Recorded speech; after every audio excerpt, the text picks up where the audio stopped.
Hi guys, स्वागत है आपका स्वतंत्र आईटीआई के डिजिटल लर्निंग क्लास में। मैं दिनेश कुमार आज आप सबों के लिए लेकर आए हैं वायरिंग चैप्टर के कुछ नए टॉपिक, जिसके अंतर्गत हम लोग जानेंगे कि वायरिंग को स्थापित करने के लिए क्या क्या चीज़ों की आवश्यकता है और कौन सी विधि का उपयोग हमें करना चाहिए। जैसा कि आप लोग हमारे पिछले क्लास को अटेंड किए होंगे और देखे भी होंगे कि वायरिंग को स्थापित करने के दौरान हम लोगों को BIS सिस्टम का पालन करना होता है और इसी के अंतर्गत जो भी नियम बना है उसी का हम लोग पालन करते हैं और उसी के अनुकूल हम लोग वायरिंग की स्थापना करते हैं। तो पिछले क्लास में हम लोग कुछ टॉपिक को पढ़ चुके हैं, उसको देख चुके हैं, समझ चुके हैं और जो नेक्स्ट टॉपिक बचा हुआ है आज हम लोग उसको देखेंगे। तो कल हम लोग लास्ट टॉपिक देखे थे कि छत का जो सीलिंग फैन होता है फर्श से उसकी ऊंचाई कितनी होती है। यानी पिछले क्लास हम लोग कहां तक पढ़े थे, फर्श से सीलिंग फैन के ब्लेड की ऊंचाई कितनी होती है। और आज जो हम लोग टॉपिक देखेंगे वो टॉपिक है पहला हमारा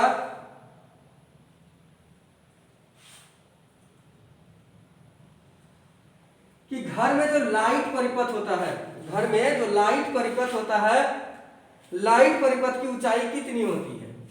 तो आप सब देखे होंगे कि अगर यहां पर ये हमारा फर्श है और यहां पर ये दीवार है, ये फर्श से लाइट की ऊंचाई कितनी होनी चाहिए, फर्श से लाइट की ऊंचाई कितनी होनी चाहिए। तो फर्श से दीवार में जहां पर हमको लाइट लगाना है उसका दूरी अगर हम यहां पर लाइट लगा देते हैं, यहां पर लाइट हम संयोजित करते हैं, तो इसके और फर्श के बीच की दूरी कितनी होनी चाहिए, 2.4 मीटर। कितनी होनी चाहिए, 2.4 मीटर। यानी 2.4 मीटर यह हो गया अधिकतम, और न्यूनतम कितनी होनी चाहिए, 2.25 मीटर। ज्यादातर आपको घर में और क्वेश्चन भी पूछा जाता है कि लाइट परिपथ का दूरी कितनी होती है। तो लाइट परिपथ का दूरी आपको अगर डायरेक्ट पूछ रहा है, अगर मान नहीं दिया है कि अधिकतम और न्यूनतम, तो आपको आंसर देना है 2.25 मीटर। यानी सामान्य दूरी जो होता है वो 2.25 मीटर होता है। और कहीं कहीं जहां पर वर्कशॉप वगैरह ऊंचा बनाया जाता है तो वहां पर क्या किया जाता है कि लाइट की दूरी को थोड़ा सा बढ़ा दिया जाता है, यानी 2.25 मीटर से बढ़ाकर क्या कर दिया जाता है, 2.4 मीटर कर दिया जाता है। इससे नीचे हम लोग लाइट नहीं लगा सकते हैं। जो अगर हम ऐसा करते हैं, इससे कम दूरी पर लाइट को स्थापित करते हैं, तो वो BIS सिस्टम के अधीन नहीं माना जाएगा। अगला है कि हम लोग घर में सुरक्षा युक्ति कई प्रकार के प्रयोग करते हैं और आप भी लोग भी करते होंगे। आप कई जगह देखे भी होंगे, कई जगह घर में, ऑफिस में, कल कारखाना, फैक्ट्री आदि जहां पर भी आप जाएं, आज के डेट में तो सुरक्षा बहुत ज्यादा जरूरी है। और चाहे वो किसी भी प्रकार का हो, सब चीजों से हम लोग को सुरक्षा बहुत जरूरी है। और इसलिए आप देखे होंगे कि लाइन में विशेषकर सुरक्षा की आवश्यकता होती है, क्योंकि विद्युत किसी को नहीं छोड़ता। विद्युत के संपर्क में जो आएगा उसे झटका लगेगा, उसकी मौत भी हो सकती है। इसलिए हम लोग क्या करते हैं, विद्युत से बहुत दूरी बनाकर रखते हैं और दूरी बनाने के लिए कुछ सार्थक चीजों का प्रयोग करते हैं, मतलब डिवाइस का प्रयोग कर लेते हैं, जिसको हम लोग कहते हैं फ्यूज या फिर MCB। ये दो चीज का प्रयोग हम लोग ज्यादा करते हैं, फ्यूज, MCB। अगर फ्यूज और MCB की हम बात कर लें तो आप सब जानते होंगे कि फ्यूज जो होते हैं वो किसी भी परिपथ का सबसे कमजोर हिस्सा होता है। फ्यूज क्या होता है आप पहले भी पढ़ चुके होंगे। ये तो बहुत हम लोग समझते हैं कि फ्यूज आदमी को आज साइंस में, टेक्निकल क्षेत्र में जो नहीं भी है वो भी फ्यूज को समझ रहा है, क्योंकि इसे आज क्लास 8 से ही आरंभ कर दिया है। फ्यूज, एमसीबी ये सब चीज बच्चे को सिखाना आरंभ कर देता है। तो मेरे अंदाज से आप सबों को आता होगा कि फ्यूज क्या है। फिर भी हम आज एक डिफिनेशन देंगे फ्यूज का, कि फ्यूज किसी भी परिपथ का सबसे कमजोर हिस्सा होता है। किसी भी परिपथ का सबसे कमजोर हिस्सा होता है जो खुद भंग हो जाता है और संपूर्ण परिपथ को सुरक्षित बचा लेता है, उसे ही फ्यूज कहते हैं। जो अपने भंग हो जाए, अपने नष्ट हो जाए और संपूर्ण परिपथ को सुरक्षित रख ले, उसे हम फ्यूज कहते हैं। कहता है फ्यूज का जो होता है ना गलनांक, वो निम्न होता है, यानी परिपथ के गलनांक से कम होता है। परिपथ के गलनांक से क्या होता है? फ्यूज की गलनांक कम होता है। और यह अक्सर हम लोग देखते हैं कि फ्यूज जो प्रयोग किए जाते हैं वो किसका? टीन और सीसा का। आप लोग भी देखे होंगे कि टीन और शीशे का प्रयोग क्या होता है? दोनों का मिश्रण करके जो तार बनाया जाता है उसका प्रयोग हम लोग फ्यूज वायर के रूप में करते हैं। तो इसे हम लोग सुरक्षा युक्ति भी कहते हैं। इसको क्या कहते हैं? सुरक्षा युक्ति कहते हैं। दूसरा है एमसीबी। अगर एमसीबी की बात कर ले हम, तो यह भी आज के डेट में फ्यूज के स्थान पर प्रयोग होता है। फ्यूज में क्या होता है ना, इसे बार बार चेंज करना होता है। अगर मान लिया जाए ये इसका परिपथ भंग हो गया तो क्या होता है, फिर से हमें वायर कनेक्ट करना होता है, फिर डालना होता है। जैसे कि किटकैट फ्यूज आप लोग देखे होंगे या एचआरसी फ्यूज देखेंगे, उसको बदलना पड़ता है। लेकिन एमसीबी क्या होता है ना कि जैसे ओवरलोड या ज्यादा धारा खपत या कहीं शॉर्ट सर्किट या कोई और भी बच्चा कहीं पर लाइन के संपर्क में आ गया है तो ज्यादा धारा का खपत होगा, और जैसे ही धारा अधिक खपत करेगा तैसे ही एमसीबी ट्रिप हो जाती है और परिपथ सुरक्षित हो जाते हैं। सारे परिपथ बच जाते हैं, और जो अगर बच्चा किसी कारण से संपर्क में आ गए हैं वो भी छूट जाते हैं। तो एमसीबी का प्रयोग आज ज्यादा हो रहा है, और पुनः हम लोग क्या करते हैं, एमसीबी को फिर से उठा देते हैं, परिपथ चालू हो जाता है। यानी बार बार हमें एमसीबी में परिपथ जोड़ना नहीं पड़ता है, केवल उसे ट्रिप हो जाता है और उसे हम फिर से क्या करते हैं, ऑन स्थिति में ले आते हैं। तो ज्यादातर आज विद्युत क्षेत्र में एमसीबी जगह ले रहा है फ्यूज का। लेकिन फ्यूज अपने जगह बहुत अच्छी चीजें हैं और एमसीबी अपने जगह। हर जगह हम फ्यूज के स्थान पर एमसीबी का प्रयोग नहीं कर सकते हैं। आज हमको समझना यह है कि फ्यूज और एमसीबी जो संयोजित होती है वो किस लाइन, न्यूट्रल लाइन, अर्थ लाइन या फेज लाइन।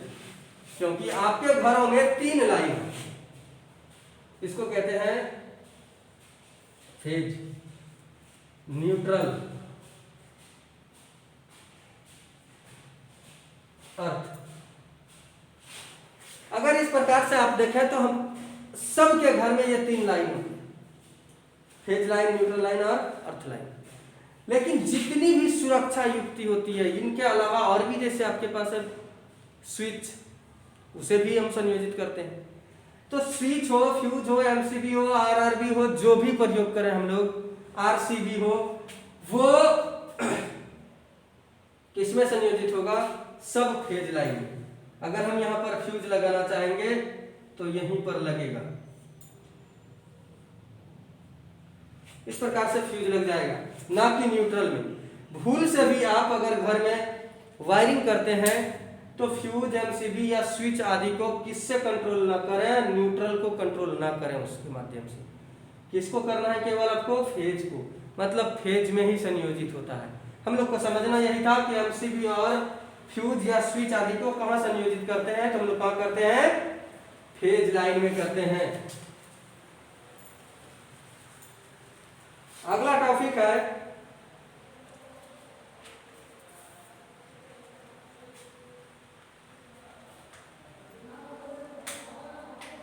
कि घरों में कई बार हम लोग 3 फेज का प्रयोग करते हैं, 3 फेज लाइन का प्रयोग करते हैं, और आप सब भी करते होंगे।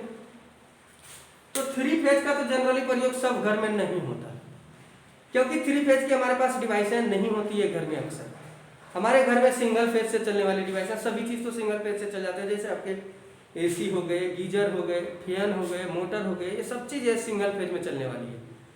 तो यही डिवाइस सबके घरों में होती है। लेकिन बहुत के घर में क्या होता है, 3 फेज की मोटर होती है।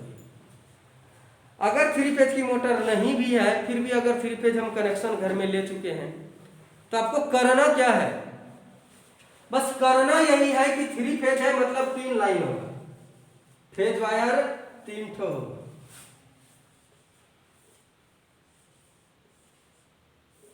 फेज 1, फेज 2 और फेज 3। तो आपको समझना यह है कि यदि घर में हम 3 फेज का कनेक्शन लिए हैं, 3 फेज प्रयोग कर रहे हैं, तो तीनों का लोड जो है ना वो संतुलित होना चाहिए। ऐसा नहीं कि एक फेज में हम अधिक लोड दे दिए, दूसरे में कम दे दिए और तीसरे में और कम दे दिए। मतलब 3 फेज है तो तीनों का लोड क्या होना चाहिए, बिल्कुल ही संतुलित होना चाहिए। तभी हम 3 फेज का प्रयोग आवश्यकताओं को पूरा करने के लिए करते हैं। अन्यथा क्या होता है ना कि अगर हम एक फेज में अधिक लोड देते हैं, दूसरा को कम या तीसरे को कम, इस प्रकार से जिस फेज में संतुलित लोड नहीं होगा वो ट्रांसफार्मर का कॉइल को खराब करने के लिए भागीदार बन जाता है। इसलिए घर में भी अगर आप किसी फेज से ज्यादा घरों को कनेक्शन दे दिए हैं और दूसरे फेज से कम घरों में कनेक्शन किए हैं, तो ये बिल्कुल रॉन्ग है। वायरिंग के दौरान आपको ये ध्यान रखना चाहिए कि जो ट्रांसफार्मर से 3 लाइन आए हैं आपके पास, वो तीनों पर संतुलित लोड हो। आपके लिए भी अच्छा है और आपको जो जनरेट कर रहे हैं 440 वोल्ट ट्रांसफार्मर, उसके लिए भी अच्छा है। तो आप ध्यान रखें कि जब भी 3 फेज का प्रयोग करें, क्या करें, सबसे पहले तीनों का लोड संतुलित रखें। आज हम एक टॉपिक बताएंगे आपको, सर्विस लाइन।